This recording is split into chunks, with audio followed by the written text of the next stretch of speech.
Pertama-tama pantas memang kita bersyukur pada Tuhan karena peresmian rumah Tuhan ini. Memang sesuatu yang patut dibanggakan justru karena berasal dari jerih payah dan perjuangan umat sendiri. Terasa betul dalam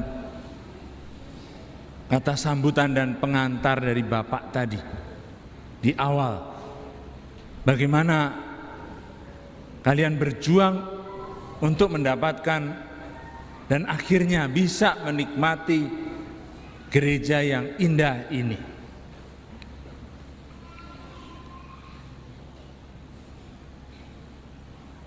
Terutama karena kita memulai masa yang baru. Minggu Advent pertama membuka tahun yang baru, merayakan tahun yang baru dengan rumah yang baru. Itu sesuatu yang jelas tidak sering kita alami. Ini satu hadiah dari Tuhan, hadiah untuk kita semua. Dan toh kita merasa gedung gereja yang megah dan bagus ini tetap saja rasa-rasanya masih terlalu sempit. Ketika semua orang, umat dari Stasi Ophir ini masuk ke dalam gedung gereja, tidak ada lagi PPKM seolah-olah. Kita menjaga diri dengan protokol kesehatan supaya tetap memakai masker. Saya memberi contoh yang jelek karena membuka masker. Tapi kita mau untuk merayakan bersama sukacita ini dalam satu pesta di awal tahun yang baru, tahun liturgi yang baru.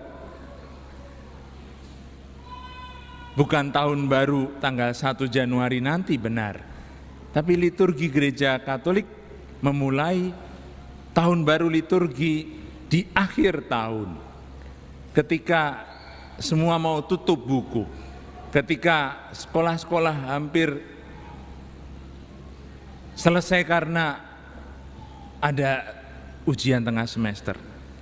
Bukan tengah semester, akhir semester pertama.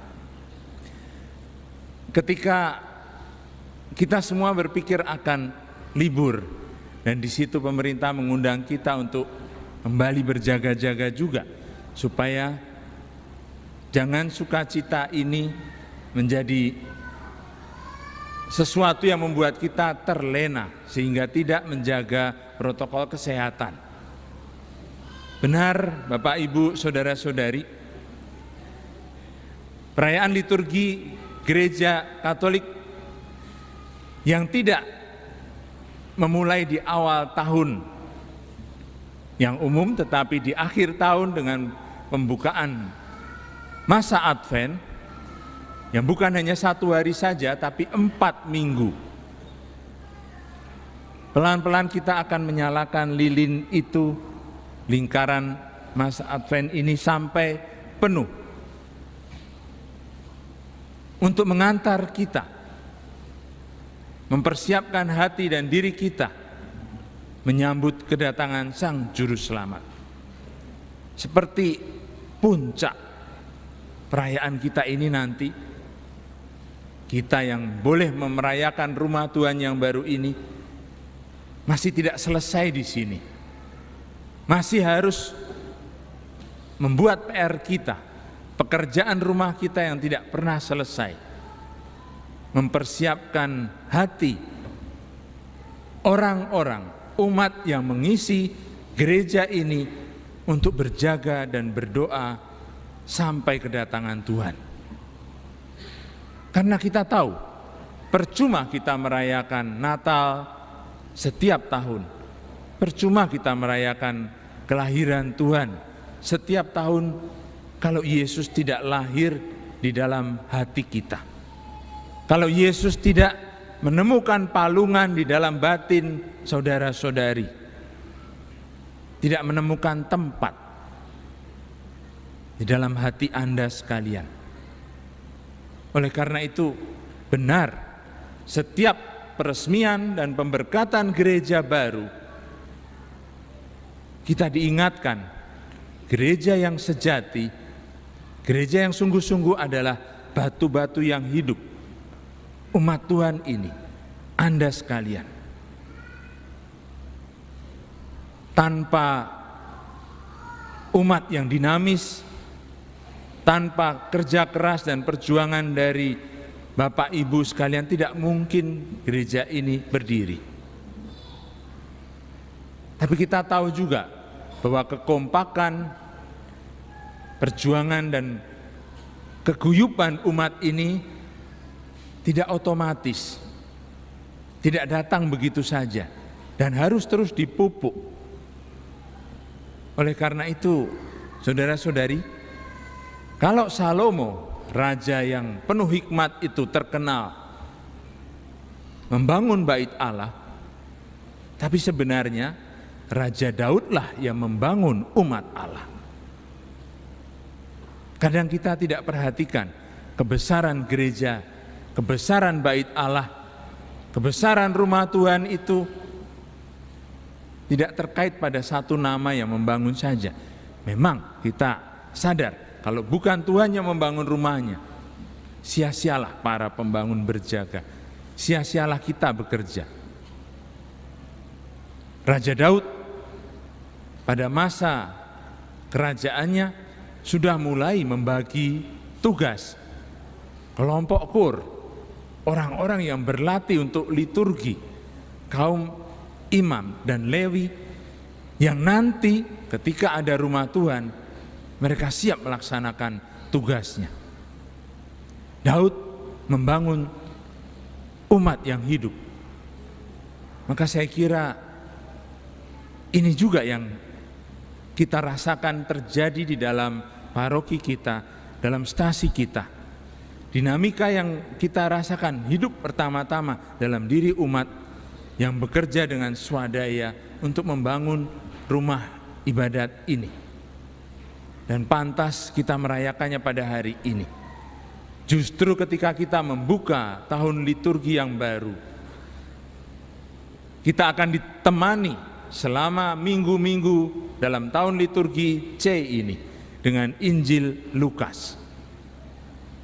Santo Lukas penginjil yang menggarisbawahi perjalanan, yang menggarisbawahi umat yang berjalan, atau lebih tepat Tuhan yang berjalan bersama umatnya. Karena memang sejak dari awal, bahkan sejak dari dia masih ada dalam kandungan, Lukas menggambarkan bagaimana keluarga kudus dari Nazaret itu yang menjadi pelindung paroki kita di Pasaman ini, ditampilkan sebagai keluarga yang berjalan. Itulah gereja yang paling kecil, gereja basis. Hari-hari ini, minggu-minggu ini akrab di telinga kita sinode, gereja yang bersinodal, gereja yang berjalan bersama, menyongsong sinode para uskup nanti tahun 2023, berangkat dari kenyataan, keprihatinan dan perjuangan gereja lokal di setiap keuskupan, di setiap paroki, di masing-masing keluarga kita. Anda sekalian, itulah batu-batu yang hidup, keluarga kudus yang punya teladan keluarga kudus di Nazaret itu, yang berjalan bahkan dalam susah payah penderitaan mereka, mereka mempersiapkan kedatangan Sang Juru Selamat. Meskipun tidak ada tempat di rumah penginapan, mereka memberi tempat bagi bayi Yesus di dalam hati mereka yang bersih dan murni. Sanggupkah kita berjalan bersama keluarga kudus di Nazaret ini, saling mendukung, saling membantu? Bacaan Injil yang tadi kita dengar memang mengungkapkan hal-hal yang sepertinya tampaknya mengerikan karena mengungkapkan apa yang terjadi di akhir zaman. Tapi Injil tidak mau mengantisipasi datangnya kiamat. Injil tidak mengantisipasi kehancuran. Injil mengundang kita untuk mengangkat kepala, untuk berjaga dan berdoa, untuk berani memandang ke depan. Meskipun situasi kita sekarang ini selalu terancam karena pandemik.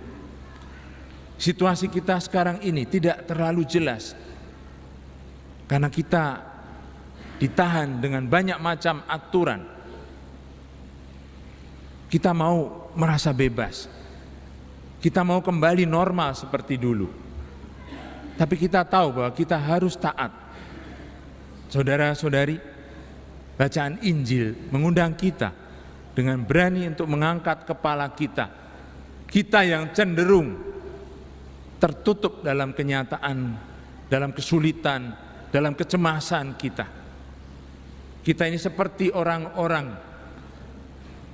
yang di tengah jalan tanpa lampu jalanan, dalam situasi malam gelap, harus melewati jalan yang penuh lubang. Tentu saja kita harus menjaga supaya kita tidak terjatuh di lubang, supaya mobil kita tidak terperosok sampai akhirnya tidak bisa maju lagi. Kita terus melihat di mana ada lubang dengan lampu dekat. Tetapi saudara-saudari, kita tahu di perjalanan semacam itu kadang-kadang kita harus mengarahkan lampu jauh ke depan. Kita tahu bahwa kalau kita tidak siap sedia melihat jauh ke depan, juga kadang-kadang ada mobil berpapasan, ada orang yang lewat, sesuatu yang membahayakan kita.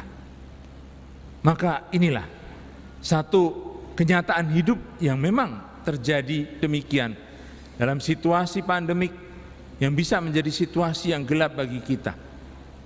Bagi keluarga-keluarga tertentu betul-betul satu pukulan yang fatal ketika mereka kehilangan orang-orang yang dicintai, ketika mereka kehilangan masa depan yang sudah direncanakan.